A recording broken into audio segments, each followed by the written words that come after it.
got a job working for a guy by the name of Cliff Innes. Started out herding sheep for $1 a day in room and board, and did that for a couple of years. And then I got a job with my Uncle Ralph at Central Department Store, working in there for $450 a month, plus bonus. And I worked there for almost 10 years.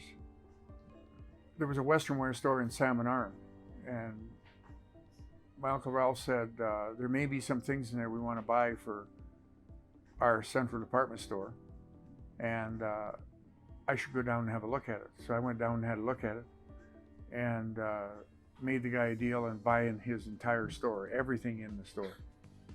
And I came back and I bought a building across the street from Central Department Store that used to be called Vern's Menswear, and I started Hunt's Western Wear and Tack with my uncle's support. Hunt, he was a bareback rider, and he's one of the best bareback riders in the Peace River country, so him and his wife run the store for me, and he was a partner of mine.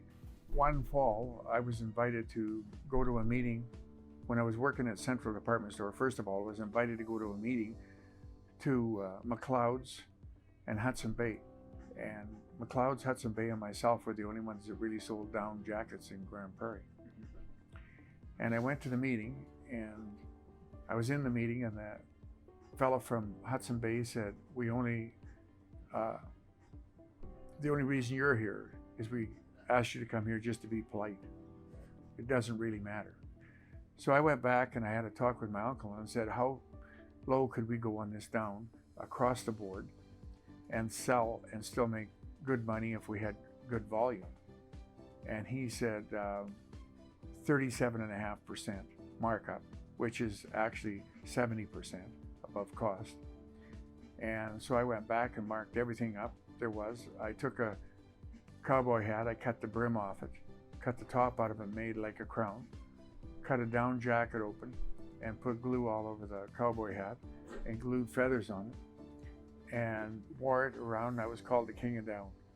And I started my advertising campaign, and I still have pictures of that at home, of the 6 pages I took out of the paper, all the things I did to advertise it down. And by the end of that year, I was selling 90% of all the down in town. I sold over 650 jackets in one style, one winter.